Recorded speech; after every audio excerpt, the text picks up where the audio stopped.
Hi gang, D&D Workshop here. It's our monthly video diary, our after session wrap up. I said after the last video that I was going to try to do it immediately after the session. That didn't work out. We had a second session and we had a third session. Here I am again. I'm going to try to do multiple videos and catch everybody up. We'll see how that goes. I don't know. We'll see how it works out. So, we started up. I had 3 players from the previous Tomb of Annihilation. So everybody decided we wanted to do Turn of Fortune's Wheel in Planescape. I picked up 2 people from the internet. I picked up 1 person from the internet. Nice guy. He's a local track coach. Just came up from Oregon. And then the last person is a spouse of one of my wife's colleagues. They had also just moved. I mean, they're from around here, but they just moved to the area for her job. So he was looking for a game, and we floated it out there. So he's in too. So we have 3 people that are, familiar, and 2 people that are basically strangers, but they seem like nice guys. So we started Turn of Fortune Wheel. I had everybody make 3 characters. They say, don't have it be a surprise. Well, I don't.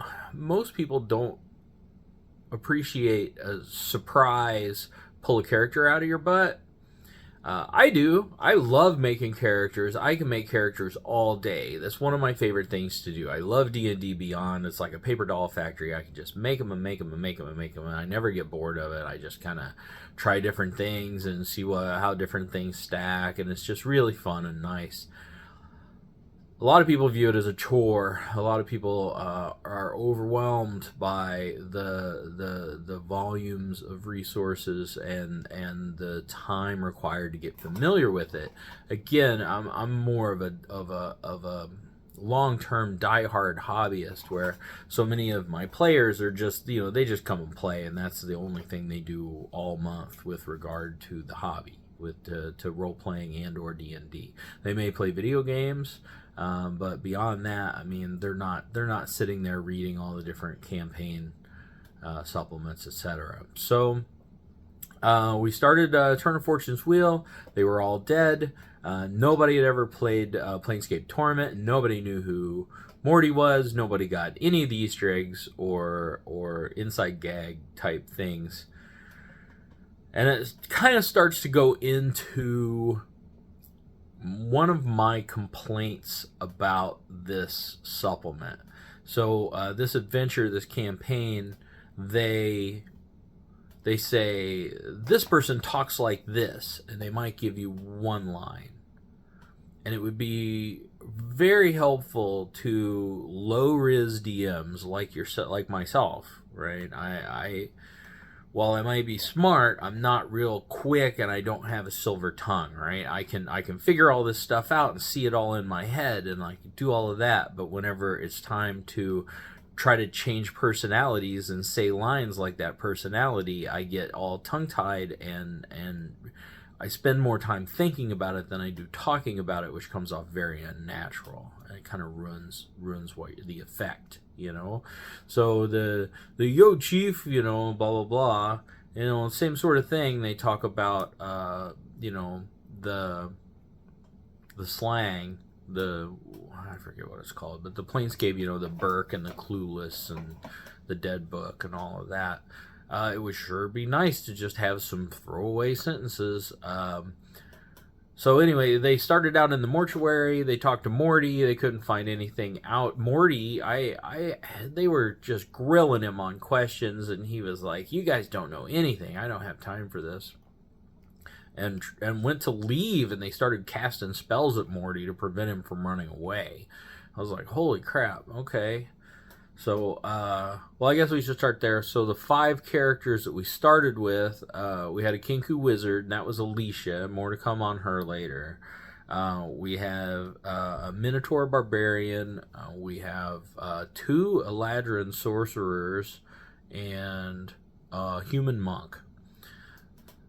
Gave them full reign of everything in D&D Beyond as far as class and race. We have the whole Planescape box set is shared, which gives you so many racial options.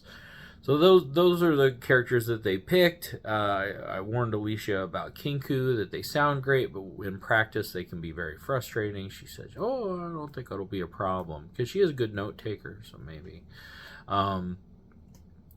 So they were in the mortuary. They were revived. They went into like the first room. They went into a couple of rooms. They had a big fight with the duster with the flesh golem, and that really put a hurt on them, and they became concerned about exploring the mortuary. So they made it through the cremation hallway. I kind of played that trap wrong. What I was trying to do was to lure more party members into the hallway. The only one that went into the hallway was the barbarian, and everybody else stayed back. So I tried to make it seem more safe. I made it seem like they just the far door closed, but that was it, to try to get more people to go in there, and then they didn't. And when he backed out, then I opened up the far door, so they were like, well, we just need to get through this hallway super fast. So that's what they did, and then it wasn't a challenge really, because they got to the other side and murked the zombie, and then they were fine. So if I had it to do over, that's the one thing I would have done, is just burnt to a crisp that not Minotaur, Centaur barbarian. I would have burnt him to a crisp immediately, and then it would have probably seemed like more of a challenge to get through that. So that was the mortuary. They went outside, they bumped into the tiefling, and at least with him, they gave him like a paragraph of stuff to say, and it was, it comes off as jibber jabber, as a gobbledygook, and that's really, it's really nice. I spent a lot of time describing Sigil and like what it looked like and smelled like. Same thing in the mortuary. I was really leaning heavily into the smells and the sounds.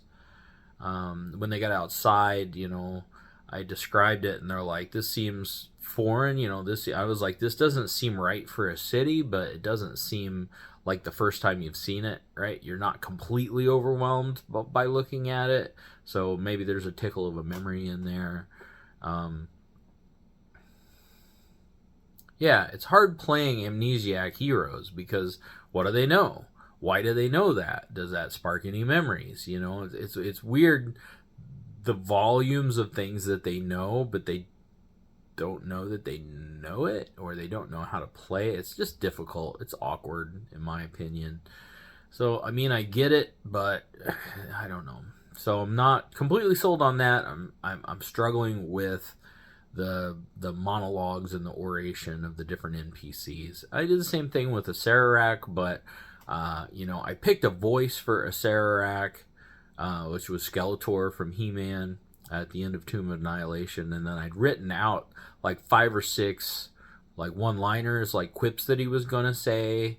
Obviously, "Foolish Mortals" was one of them. I had several of them in there, and that helped me a lot, because then I could pull one out and pull one out and pull it. With Morty, like, they're grilling him, they're having whole conversations with this dude, and I'm like trying to throw slang in there but not be too repetitious, and having him explain things without being like a docent, and all, it was a lot. Same thing when they got to Parisa. Parisa basically asked where they wanted to go, and they didn't know because they've never been here, and they're like, "We need to know who we are," and she's like, "I don't know how to help you with that." So they just kind of started to wander around.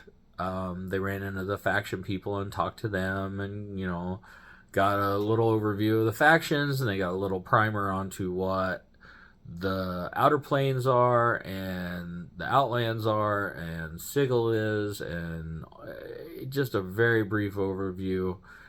She gave them a list of places to check out, which was straight from the module. the grease pit, like the street food alley, the Burning Man or whatever, the Smoldering Corpse Bar, the tattoo parlor. I thought they would go for the tattoo parlor. Like, there was all kinds of different stuff, but they didn't really know what to do. She took them up to the Ditch, which is one of my favorite locations in Sigil. The Ditch, which has its own kind of Loch Ness monster that no one sees, Cassie. And yeah, so she got him lodging in the hotel there, which I called the Scenic Overlook Hotel. Is just a hotel that's right up next to the ditch that looks out over it and is high enough that you don't really smell it. So they got into there and they talked to some of the locals and tried to gather some information, and that's basically where our first session ended. So they had made it to an inn. They were able to rest, which gave them their level up, so they were all level 4. So we didn't glitch any characters. There wasn't any of that. Didn't really happen. But everybody said they had a good time. They knew it was going to be an information dump. And it went just almost the right amount of time. I think we started a little late and finished a little early, which is good for a first session. But yeah, the fight against the golem was white knuckle, and that was really good. I do wish they would have investigated other rooms in the mortuary. Like I said, they just kind of got scared off by the beatdown they got from the flesh golem. So yeah, kind of sets me up. Now I know more of the stuff that I need to prepare for. It's not so much fleshing out the environment, it's more fleshing out the NPCs or the PCs that they're going to be interacting with. So I got my work cut out for me. It is YouTube, so please like and subscribe. There's an algorithm, there's all that other stuff, and I've been told that they listen to everything. So I will be signing off, and I'm going to do a video for the second session right now. So everybody have a good time, and I will talk to you in a couple minutes. Bye.